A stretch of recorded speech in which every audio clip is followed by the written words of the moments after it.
Bonjour à vous, Sébastien Chenu. Bonjour madame. Et bienvenue à la grande interview Merci. sur CNews Europe 1. Donc, député du Nord et vice-président du RN. L'actualité, ce sont ces deux individus, deux mineurs, 16-17 ans, avec un pédigré judiciaire édifiant, qui ont été interpellés pour l'agression mortelle d'Elias. L'un d'eux aurait avoué avoir porté le coup mortel, selon les informations du Figaro. Elias est une victime, évidemment, innocente de plus, une victime encore tuée à l'arme blanche. De quoi tout cela devient-il le signe, le symbole, selon vous ? D'abord, moi je pensais à Elias, à sa famille, à ses parents. Ça nous brise le cœur de voir un jeune qui perd la vie. Jordan Bardella, Marine Le Pen l'ont dit depuis longtemps, nous l'avons dit depuis longtemps. On peut aujourd'hui, en France, mourir pour un portable, pour une cigarette, pour un regard. Et c'est inadmissible, ça dit tout du délitement de notre société. On a parlé évidemment d'une société de violence, mais de conflit, mais ça dit aussi l'effondrement des autorités, des repères. Et cet effondrement, il ne vient pas de nulle part, parce que à quoi sommes-nous confrontés en la matière? Nous sommes confrontés à une hausse très forte sur les 20 dernières années, on va dire, de la délinquance des mineurs, extrêmement forte, avec des taux de récidive très très forts également, à des statistiques qui ne sont pas fiables. Donc comment aborder les problèmes, comment les traiter sur le fond lorsque les statistiques ne sont pas fiables, à des moyens aussi qui ne sont pas très bien orientés, parce que ces moyens sur la justice éducative, ils sont très mobilisés sur les mineurs non accompagnés qui évidemment submergent nos départements, et donc s'ils sont mobilisés sur les mineurs non accompagnés, ils ne sont pas mobilisés sur d'autres formes de justice éducative.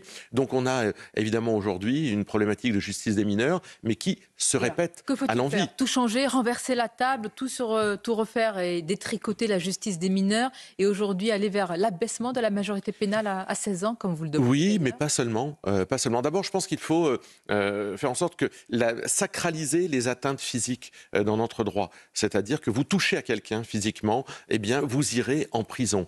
Et donc, il faut revoir évidemment l'excuse de minorité, il faut revoir la majorité pénale. Ça, ce sont des choses sur lesquelles, j'allais dire, presque l'entièreté de la classe politique peut s'entendre, sauf l'extrême gauche qui trouvera toujours une raison de ne pas le faire. Mais ça fait 7 ans que le président de la République est élu. Ça fait des années que les mineurs multirécidivistes continuent. On va de drame en drame, de fait de société en fait de société. Sébastien Chenu, quand le Premier ministre François Bayrou dénonce, dit-il, une violence adolescente et un sentiment d'impunité. Mais c'est pas un sentiment, il y a de l'impunité. Si François Bayrou, qui est quand même un vieux leader politique, n'est toujours pas capable de voir que ce n'est pas un sentiment, mais que c'est une réalité, alors on n'avancera pas. Il y a des choses simples aussi à mettre en place. C'est pas qu'une question de moyens. C'est, par exemple, on sait que les mineurs, il y a deux types d'audience. Il y a d'abord l'audience de culpabilité et ensuite il y a l'audience de peine. Eh bien, on devrait raccourcir ces deux audiences, parce que entre les deux, du temps se passe. Mais quand ils sont relâchés, là, ce sont des mineurs, en tout cas les suspects sont multidélinquants, multiréitérants, comme on dit. Est-ce qu'il faut interroger, est-ce que vous irez jusqu'à dire il faut maintenant interroger la responsabilité des juges qui les ont mis en liberté? En tous les cas, d'abord, il faut que la loi soit appliquée, que la loi soit plus sévère, soit moins laxiste et plus efficace, plus rapide. Ensuite, la question de la responsabilité des juges pourrait se poser. Mais déjà, appliquons une loi qui soit adaptée, c'est-à-dire des peines courtes. Pourquoi elle n'est pas appliquée? Donc la loi, dans un certain cas, elle est là. Non, elle n'est pas tout à fait là dans certains cas. On a parlé de l'excuse de minorité, on a parlé de la majorité pénale, on parle de la nécessité de revoir les peines, c'est-à-dire les audiences, puisque je vous le disais, il y a un décalage entre le moment où on entend et où le juge prononce une peine et le moment où il a reconnu la culpabilité. Donc ça, on peut dire que non, la loi n'est pas efficiente. Mais tout ça... C'est-à-dire qu'aujourd'hui, il n'y a pas les moyens pour des multirécidivistes de les garder en prison?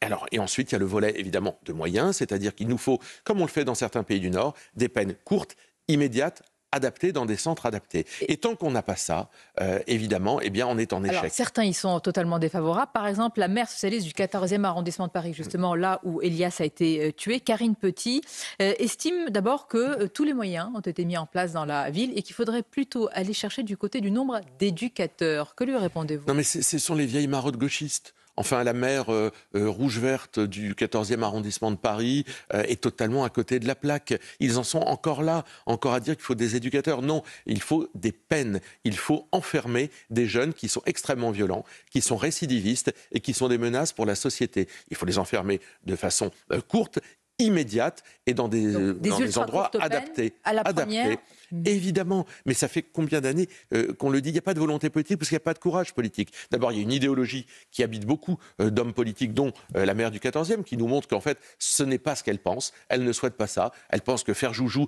avec des gamins qui ont des couteaux et qui sont capables de tuer un gamin de leur âge, ça suffit. Ben non, on ne fait pas joujou, on n'éduque pas comme ça, à travers des jeux de société, des gamins qui menacent la vie des autres. Il faut des peines, il faut une justice adaptée, rapide. Évidemment, justice adaptée, responsabilité des parents. Et oui, allez-y. Bien sûr, c'est ce que j'allais dire. Il y a évidemment des sanctions auprès des familles sur lesquelles il faut travailler. Là encore, c'est un dossier, un levier qui n'a jamais été activé. On a l'impression que ce sont les mêmes mots qui se répètent à chaque drame. Le ministre de la Justice, Gérald Darmanin, réunit aujourd'hui les procureurs généraux, les procureurs de la République, en leur transmettant une nouvelle circulaire, quand même de politique pénale, pour un réarmement, une fermeté. Est-ce que là, on peut y croire? Est-ce que vous y croyez? Moi, je ne crois qu'aux actes. J'ai tellement entendu ça. Vous avez l'air blasé. Non, absolument. Je trouve que c'est désespérant pour notre société qu'au bout de 7 ans, alors que tout le monde fait les mêmes constats, s'arrange pour penser, grosso modo, pour déplorer les mêmes choses, l'action n'est pas suivie. Gérald Darmanin, il est à la justice, hier il était à l'intérieur, et on déplore encore les mêmes choses. Tout ça aussi est lié, je parlais des mineurs non accompagnés, au phénomène migratoire, on ne veut pas regarder les choses en face. Mais enfin, je veux dire, est-ce qu'à un moment, ce qui s'impose comme des évidences pour les Français voient la société telle qu'elle est, va s'imposer comme une évidence pour les hommes politiques et qu'ils vont faire preuve de courage. Et pourtant, dans les paroles, c'est vraiment un accent qui est mis sur la fermeté. Vendredi encore, nous recevions ici même le ministre de l'Intérieur qui a salué d'ailleurs l'action des forces de l'ordre. En ce moment, il y a des kidnappings qui s'est multiplié. Oui, comme en Colombie. Comme en Colombie. Vous faites la comparaison France-Colombie. Mais enfin, si on ne regarde pas les choses en face, si on ne s'aperçoit pas de la pente sur laquelle la France est en train de glisser, alors on va déplorer les choses très longtemps. Vous l'avez dit, sans agir. Oui, d'accord. Mais Bruno Retailleau, moi je suis désolé. Je l'entends beaucoup parler, mais surtout je regrette le fait qu'il s'accommode finalement d'un certain nombre de logiques. Dans ce qu'il propose sur l'immigration illégale, sur la régularisation de travailleurs illégaux, et ça veut dire qu'il accepte une logique. Reconnaissons qu'avec l'abrogation de ce qui était appelé la circulaire Valls, on va quand même vers un durcissement de 5 à 7 ans. Mais madame, oui, mais on reste dans la même logique. Vous-même, vous avez voté la loi immigration. Mais parce que tout ce qui permet de régulariser de 7 à 10 000. Tout ce qui peut permettre un tout petit mieux va dans le bon sens. Mais en réalité, ce qu'il faut, c'est changer de logique. Là, c'est des accommodements. Bruno Retailleau, c'est l'homme des accommodements. Il s'accommode de l'immigration illégale. C'est-à-dire qu'avec nous, moi je le dis, on voit des hommes politiques à l'étranger. Zéro régularisation de sans-papiers avec quand vous êtes entré illégalement, quand vous vous maintenez illégalement sur les territoires français, vous n'aurez avec nous jamais la possibilité d'être régularisé. C'est-à-dire que si vous êtes là en ayant franchi une frontière de façon illégale, en n'ayant pas respecté la loi, en vous imposant sur le sol français, vous ne serez jamais régularisé. Ça, c'est un changement de logique. Et c'est un message que vous envoyez également à ceux qui veulent se maintenir sur notre territoire. Alors, la méthode Trump, peut-être, vous a-t-elle inspiré? En tout cas, elle porte ses fruits, notamment avec la Colombie. Sébastien Chenu, le président américain, a réussi à tordre le bras au pays, avec des menaces, évidemment, sur les droits de douane, mais aussi sur les visas qu'il pourrait ne pas accorder aux dirigeants colombiens. Est-ce que, justement, ce sont des méthodes qui vous inspirent? Mais Donald Trump n'est pas un modèle. Les situations sont différentes. Les États-Unis ne sont pas la France. Donc, moi, je ne prends pas Donald Trump comme un modèle. En revanche, il envoie un message qui est celui de la volonté et du courage politique qui manque à nos hommes politiques. Quand je vois que Bruno Retailleau, finalement, il accepte de s'arranger avec le travail au noir en disant, finalement, on décale un peu, mais même si vous avez travaillé au noir... Mais l'homme des accommodements et qui accepte de s'arranger avec le travail au noir, bien il est devenu la bête noire de la gauche, c'est quand même pas un signe pour vous? Non, mais parce que c'est une illusion de fermeté, Bruno Retailleau. Il fait semblant alors qu'il s'accommode dans un gouvernement Macron ou alors avec des ministres et une majorité qui repose sur le Parti socialiste. Peut-être vous mange-t-il la laine sur le dos et c'est pour ça que vous l'attaquez ce matin? Non, parce qu'il ne peut pas aller au bout. Il a accepté de s'accommoder, il a accepté d'être sous la tutelle aujourd'hui d'ailleurs du Parti socialiste, d'être sous l'autorité d'Emmanuel Macron et il ne peut pas enclencher une autre logique. On a vu de l'autre côté évidemment de l'Atlantique un président qui lui a tous les leviers, qui a le Parlement avec lui et qui a un courage politique qui l'amène à respecter la parole qu'il a prise devant ses électeurs. Eh bien je pense que c'est aussi ça dont on a besoin dans notre pays, avoir évidemment demain un président, une présidente en l'occurrence, qui, avec une majorité, changera de logique. Avec une majorité, Bien sûr. justement, et vous faites référence à la situation de blocage. Bien sûr. On est le 27 janvier, il n'y a toujours pas de budget, la France n'a pas de budget. Et selon la ministre en charge des comptes publics, Amélie de Montchalin, la censure, Sébastien Chenu, aurait coûté 100 millions par jour. Écoute, 100 millions par jour aux Français. Aujourd'hui, là, un chèque de 100 millions, demain 100 millions. Est-ce qu'on est en train de payer tous la facture de la censure? Non, on est en train de payer la facture de leur nullité depuis qu'ils sont aux commandes. Ça fait 7 ans, 3 000 milliards d'euros de dettes supplémentaires. Ce n'est pas la censure, c'est d'abord la dissolution, mais c'est aussi les politiques qui ont été menées depuis tant d'années. Demain, c'est la politique du Green Deal, c'est-à-dire ces contraintes supplémentaires, une politique de décroissance imposée par l'Union européenne qui va ruiner notre industrie automobile. Jordan Bardella demandait qu'on sorte du Green Deal, qu'on sorte de tout ce qui nous handicape. On va finir par subventionner avec ça nos concurrents en matière automobile. Moi, je suis élu du Nord, du Valenciennois, dans ce secteur où l'industrie automobile fait vivre des milliers de personnes. Eh bien, on est en train de voir que l'Union européenne, appuyée, soutenue par ce gouvernement, eh bien, est en train d'assassiner l'industrie automobile. Je vais prolonger sur le budget. Une question sur la cohérence, parce que vous attaquez beaucoup certaines lois. Sur l'immigration, quand même, j'y reviens. Sébastien, vous avez voté la précédente loi immigration. Je rappelle qu'elle institutionnalisait quand même une certaine régularisation de sans-papiers. Donc, Non, mais la question, est-ce que vous êtes parfois dans l'accompagnement, parce que vous n'avez pas le choix, ou parfois dans la... on est toujours dans ce qui peut améliorer au minima la vie quotidienne des Français. On avait dit très clairement, je l'avais dit chez vous, une petite loi qui aura de petits effets. Donc une petite loi qui a de tout petits effets. Mais il faut changer de logique. Pour ça, il faut une majorité. Mais sur le budget, voyez-vous, moi, il y a des choses qui me heurtent.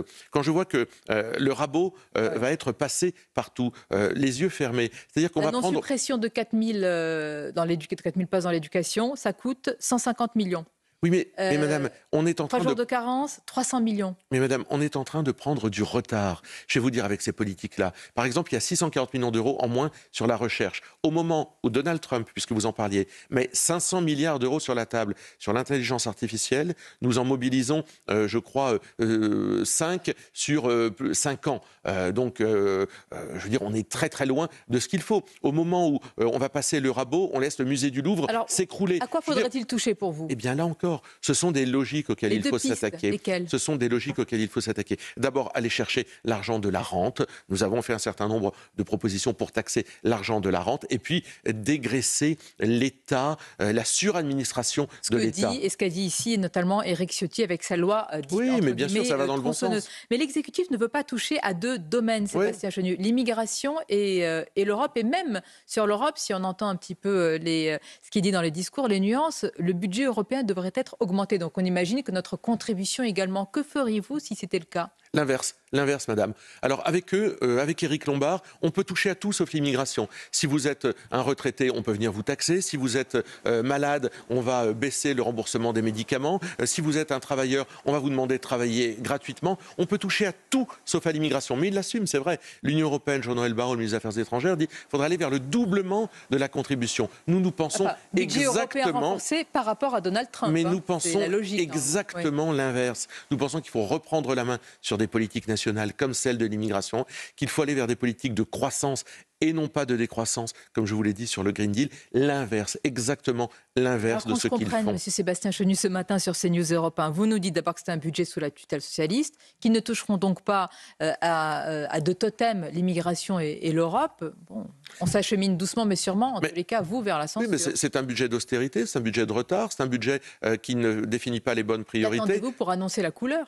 Nous attendons de voir concrètement, parce qu'un jour ils avancent, le lendemain ils reculent. Madame Panosian voulait taxer les retraités. Il semblerait que notre pression, la pression du premier groupe, on nous dit « Ah mais vous servez plus à rien ». Si, je crois que la pression du Rassemblement national fait qu'ils vont renoncer à taxer... C'est pas que vous ne servez plus à rien, c'est que vous n'avez plus la tutelle. Mais on va voir. Mais en tous les cas, ils ont renoncé à taxer les retraités. Mais pour l'instant, on attend de voir ce qu'ils comptent faire exactement. Mais il ne faudra pas compter sur nous pour voter un budget pareil. Je voudrais conclure cette journée, Sébastien Chenu, c'est le 80, cette interview par cette journée particulière, en ce jour de 80e anniversaire de la libération du camp d'Auschwitz.